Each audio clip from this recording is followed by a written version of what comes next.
one of the things I think is interesting is bigger doesn't mean more clients. Bigger means bigger clients.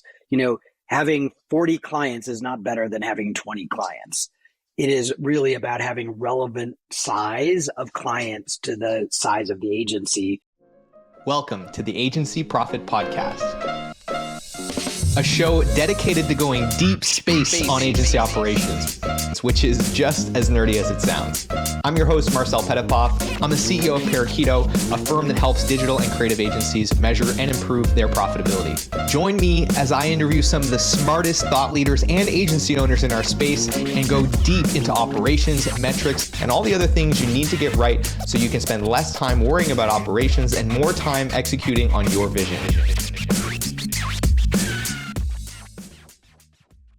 Hello, everyone, and welcome back to the Agency Profit Podcast. I'm joined today by someone who doesn't really need an introduction. He's a true veteran of the industry, someone most of you listening to this show are probably already familiar with, but I'm going to go ahead and introduce him anyway. He runs this organization called Agency Management Institute. It's one of the longest standing and largest groups that helps agency owners to become more profitable, scale, build a business that they can sell if they want to, and ultimately take control over everything from acquiring new business to then making sure that the business runs well after they acquire that business and that it's profitable. There's over 250 agencies as part of this group. So Drew McLellan, founder of Agency Management Institute, thank you for taking the time to be here with us today. It's an honor to have you back.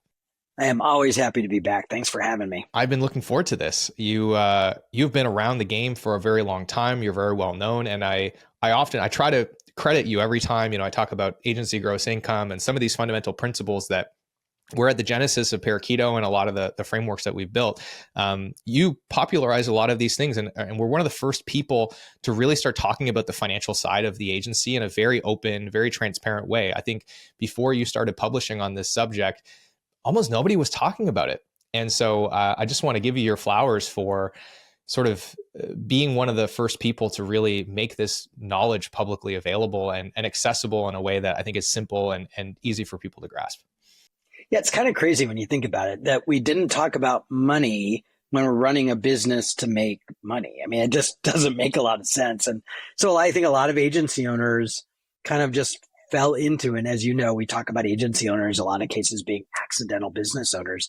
They don't have MBAs, they don't have finance backgrounds, and they're relying on generic accounting principles, which don't fit agency life. And so it just felt really important to have these kinds of conversations. And so I'm always happy to have them with, folks like you who are amplifying what we started, and you have really added a lot of nuance and perfection to the work that you do around profitability. And so it's exciting to be part of the conversation and know that other people are jumping into the conversation and making it even more rich and more robust so that we can all help agency owners run smart, profitable businesses. I mean, that's gratifying work.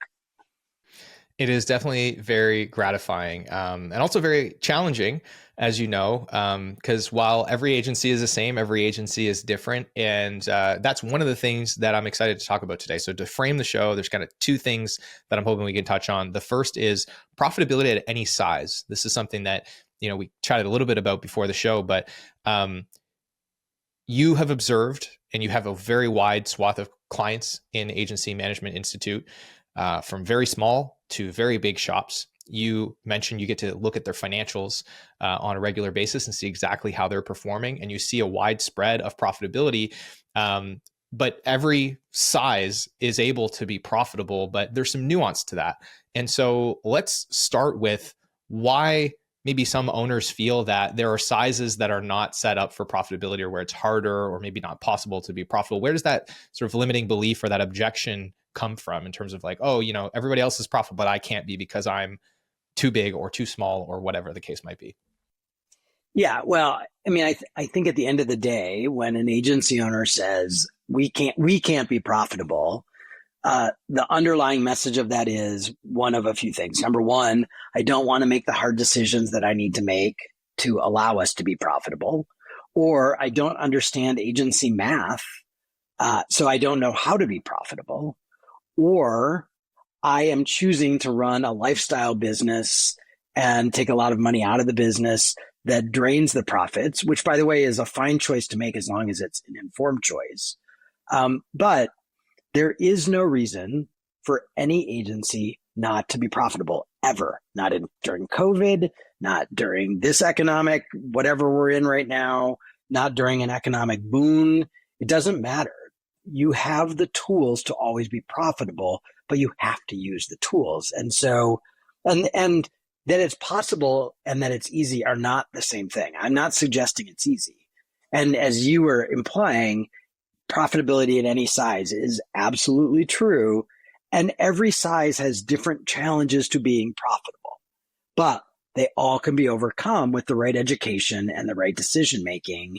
And frankly, a lot of it is timing. So in most cases, agencies will eventually make the right decision, but not until they have driven themselves into the red do they finally realize that they have to make some hard decisions.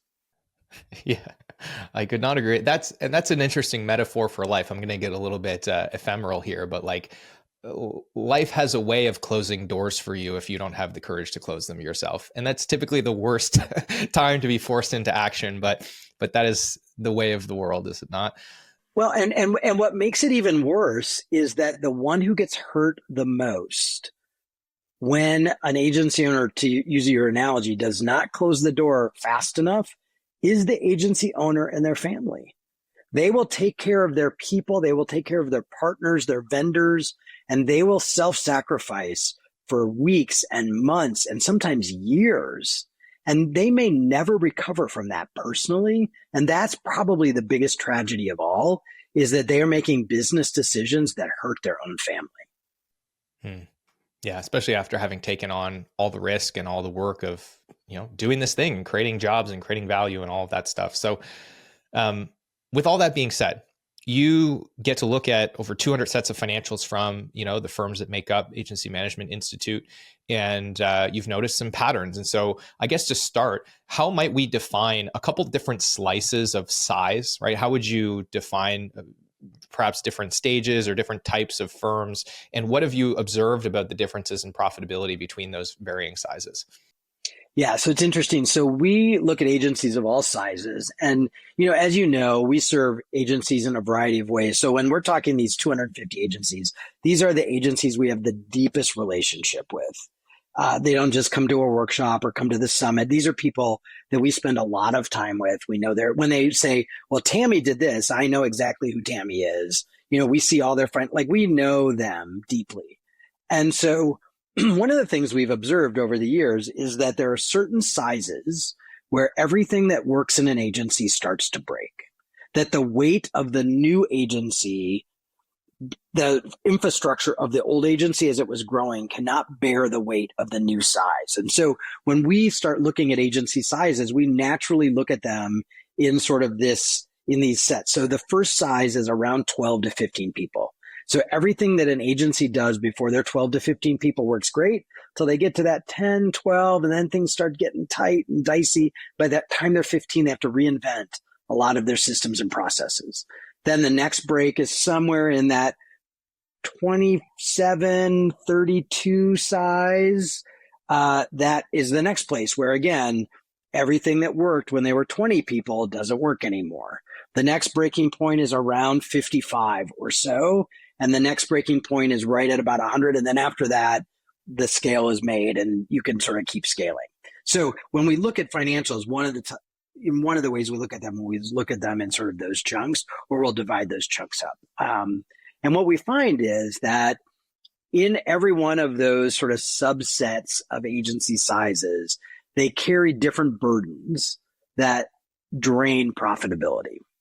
So in the small size, you and I were talking, in the agencies that are under 10 people, you have a lot of people doing many different things. Nobody is just living in one swim lane when you're under 10 people. You've got people crossing lanes all the time and lots of people doing the same thing. You have a lot of tribal knowledge. Everything lives in everybody's head.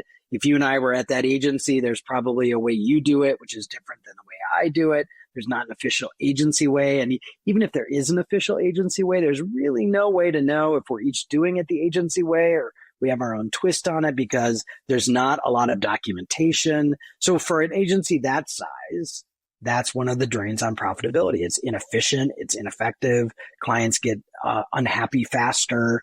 A lot of times you're relying on a superstar or two to sort of carry the day.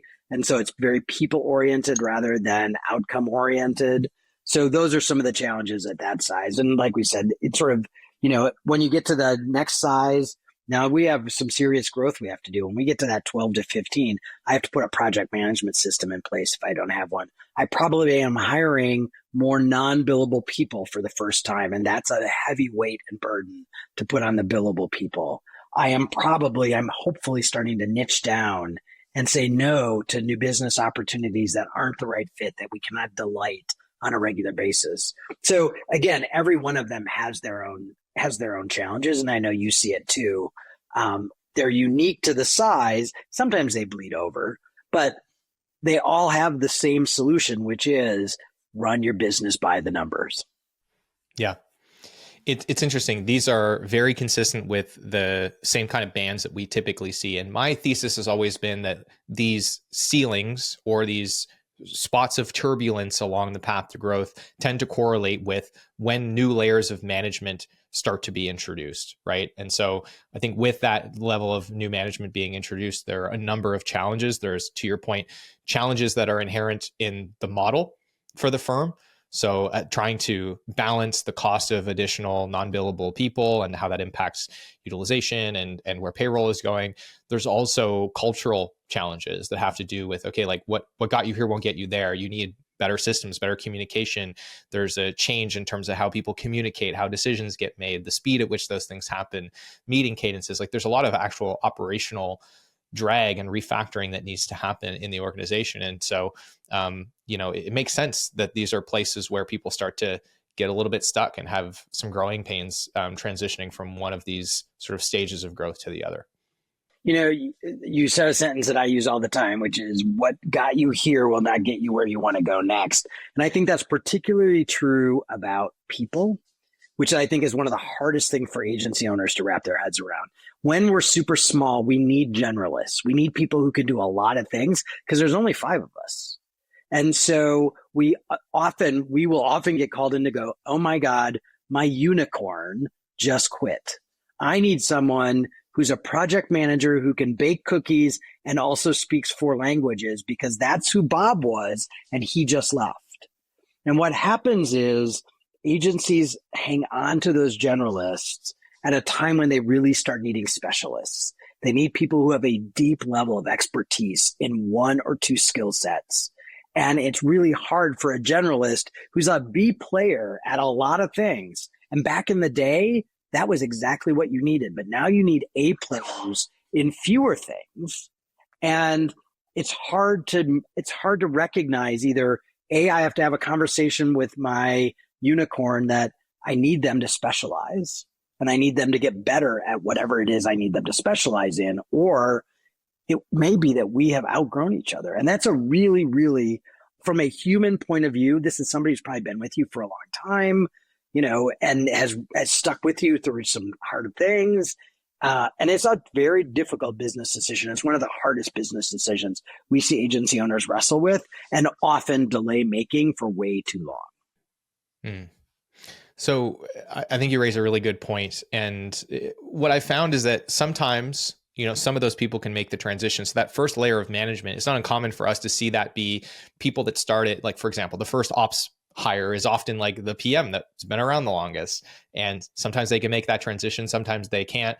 But you're typically not acquiring talent at that first level of management. You're sort of building talent at that first level of management. But once you get to those subsequent layers, especially when you get to that 55 mark and you're building your first C-suite, that's where you're very likely going to be acquiring talent. And the cost of that talent is going to be market rate. And you might be really surprised at what market rate is for competent C-suite executives. Well, it's not only market rate, but it's also time, right?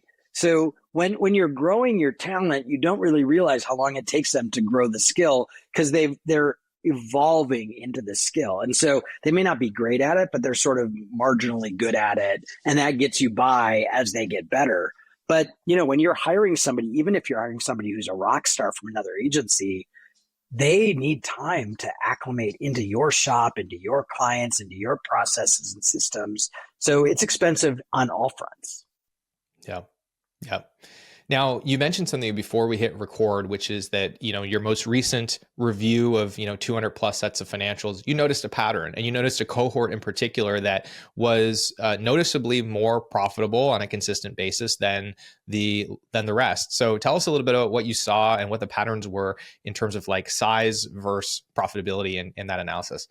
Yeah. So I want to caveat this by saying these are our people. And so these are people that have the terms AGI and profitability and 55, 25, 20 and a target goal of 20% profitability fed to them on a regular basis. And they might use different words than fed to them. Like we are pushing those metrics all the time. We're forcing them to measure them all and report on them all the time. So these are people who are, I really do believe what you measure matters. And these are people who are being asked to measure this consistently. So in fairness, this is a subset that has been indoctrinated into some of these financial KPIs. However, I will say that what I was saying to you was, so we have agencies in this subset that range from 1 FTE to 330, I think is the biggest one.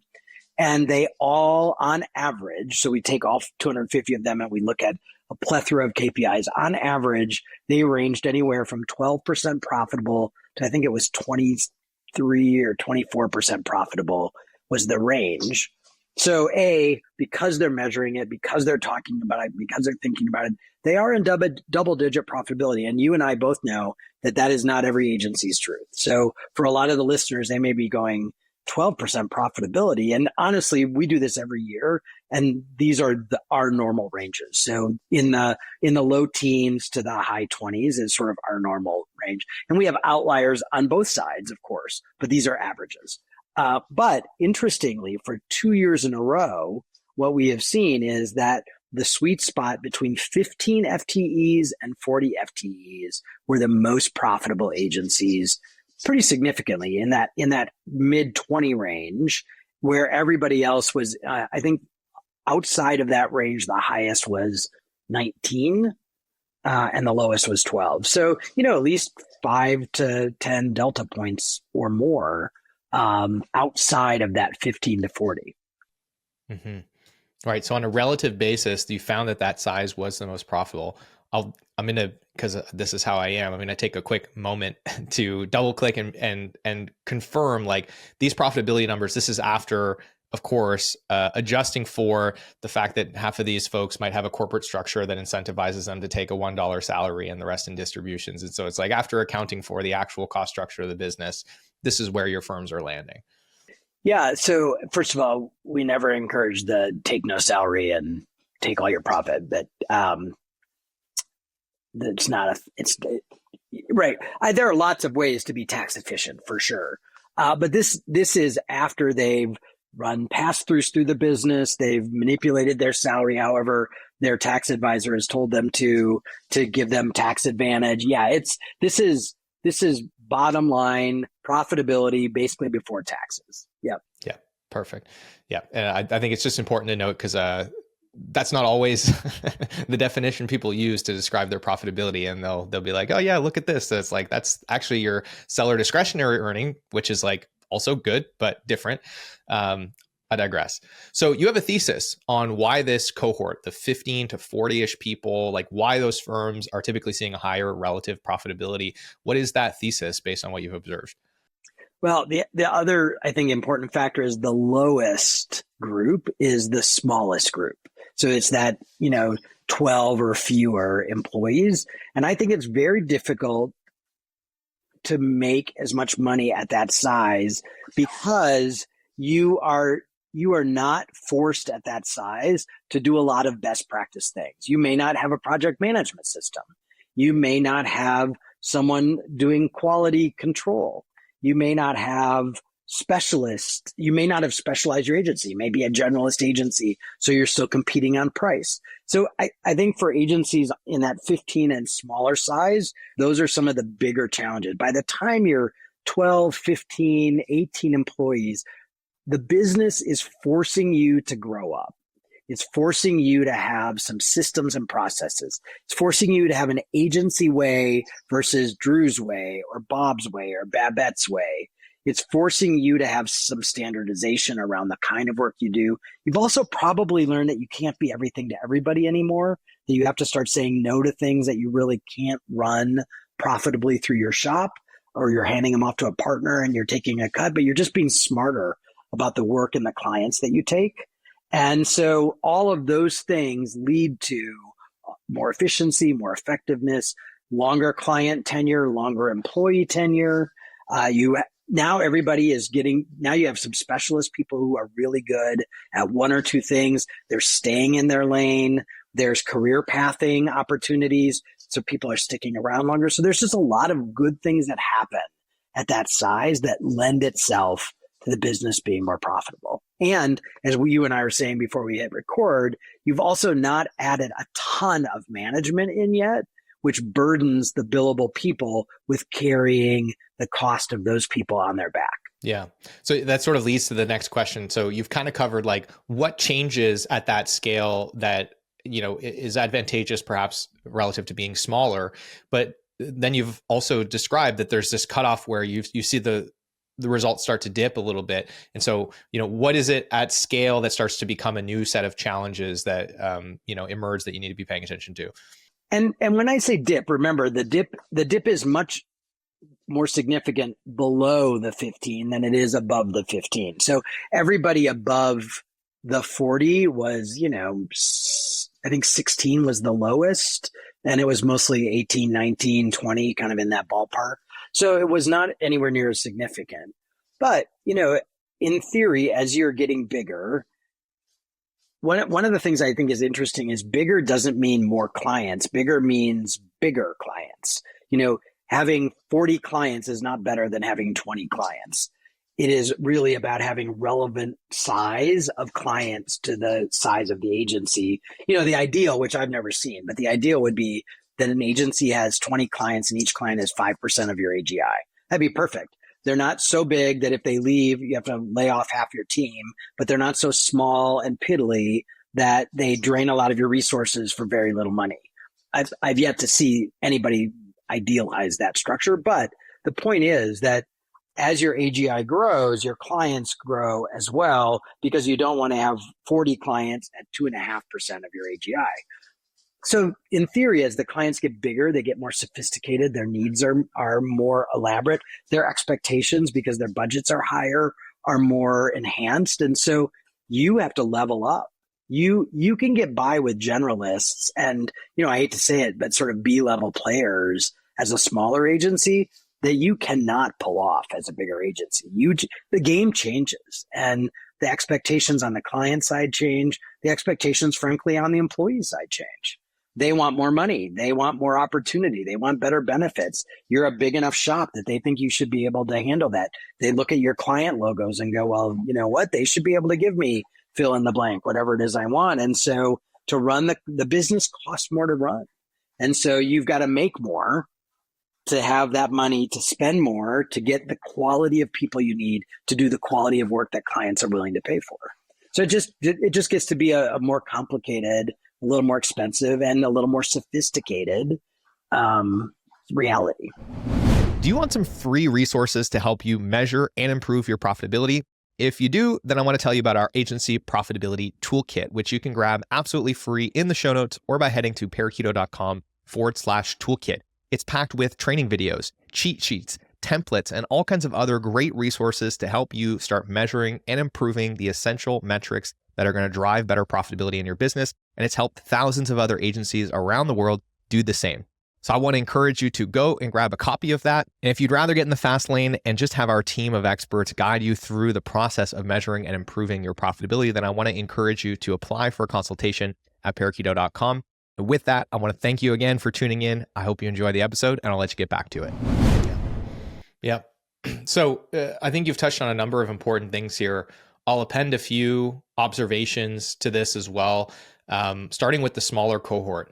One of the important details that I think qualifies the profitability of a really small firm is whether or not they're trying to grow and trying to break through that sort of first level of management. Because I think we've both probably seen this, like some of the most profitable on a relative basis firms that I've seen being tiny.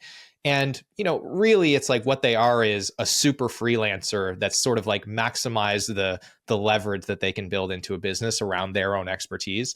And, I've seen people put $1 million in their own pocket at the end of the year running that kind of a business because they weren't really trying to grow it. They were trying to maximize the profitability of that as a lifestyle business.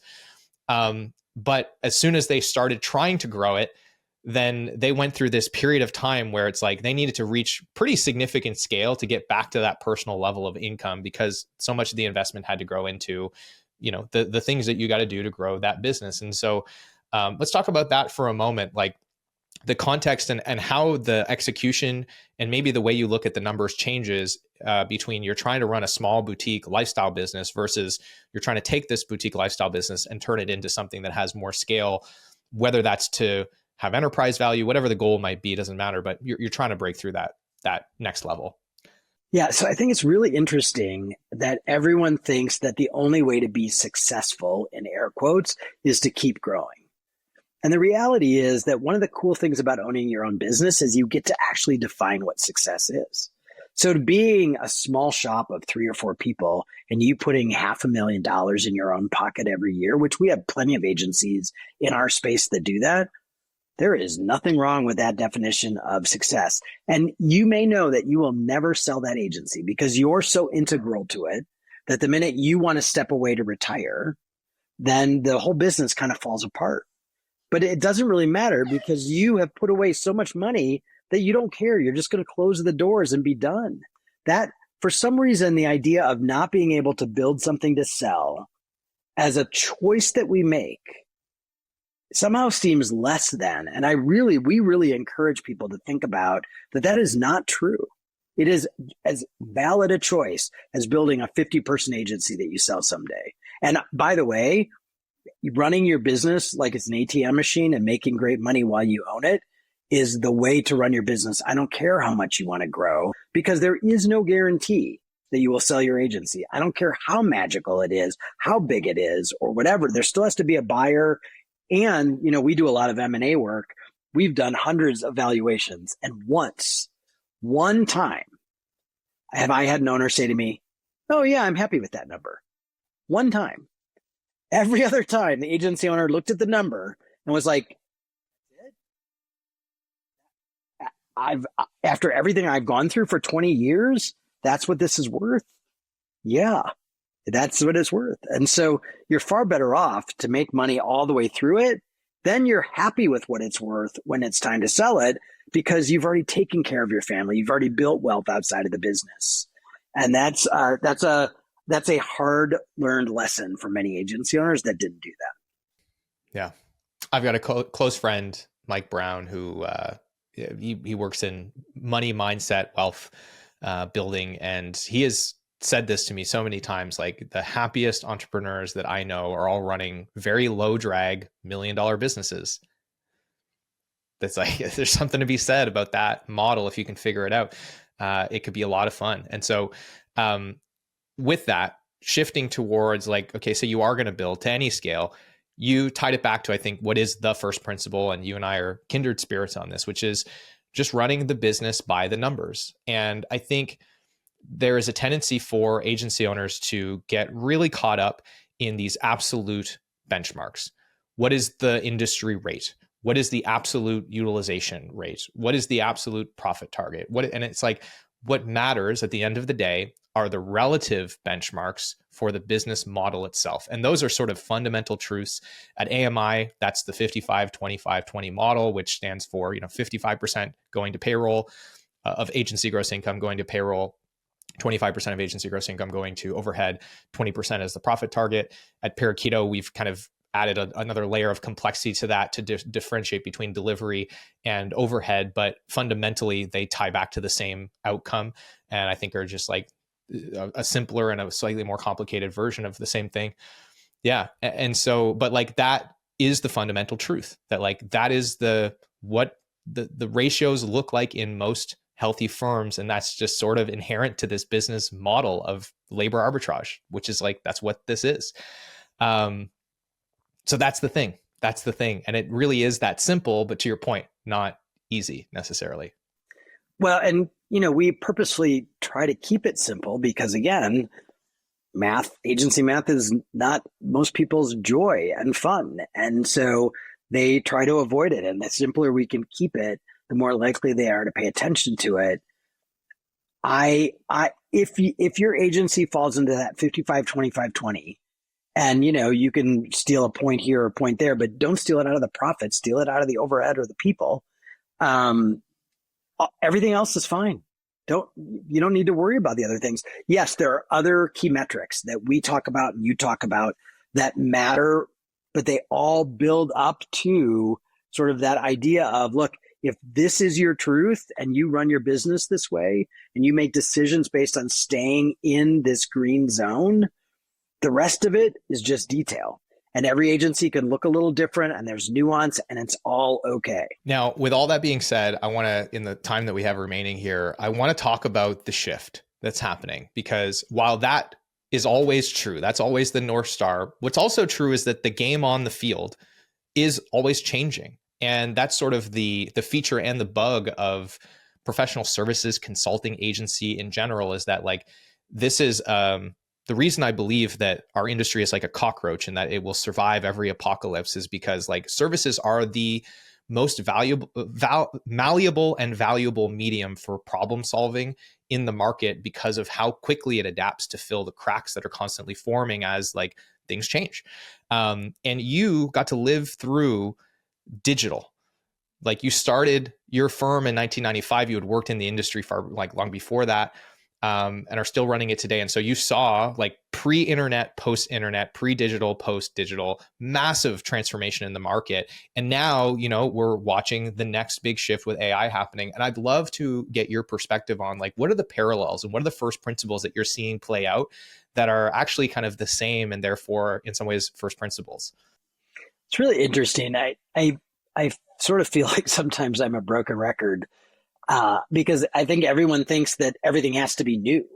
And the reality is we have been on the same trajectory from the Mad Men days. So when you think about the start of our industry, basically we gave everything away for free in exchange for media commissions. That's how every agency was structured. We gave away strategy, we gave away creative. All we did was we just took a cut of what we sold. And from that moment on to where we are now, we have steadily marched from giving away stuff for free or at a discount and recognizing that that could be commoditized and that what we have and what we have always had that made us unique and valuable was the fact that we are problem solvers. We are idea generators. We are strategists. We can see how to connect the dots. We are the outside insider. So we're outside of the bottle, so we can still read the label, but man, we can read that label in every language because we're so good at it. And that's what our clients need. They need somebody to be their strategic business partner and thinking partner who can step out of the politics of the internal stuff that clients deal with and help them solve really thorny problems. That's why the Deloittes of the world get $400 an hour and we're struggling to get 150 or 175 is because we haven't fully stepped into the fact that between AI and freelancers and all the other things, there are very few clients who can't get the stuff we make done cheaper somewhere else. And so it literally is the path we've been on since the 50s. We just are getting closer and closer and closer to that full evolution. Evolution takes a lot of time, and we're just on that journey. We're just much further down the path now. And so, when you look at whether it's internet or digital or AI or not AI, the reality is making the stuff has gotten easier and cheaper. And so it's less valuable. It's less valuable to our clients. We have a harder time charging for it. I can remember when people charged clients to make PDFs back in the day because clients didn't know how to do it. They didn't have the software to do it. Now that's ludicrous. Like, can you imagine charging someone $75 for a PDF? But back in the day, that was viable.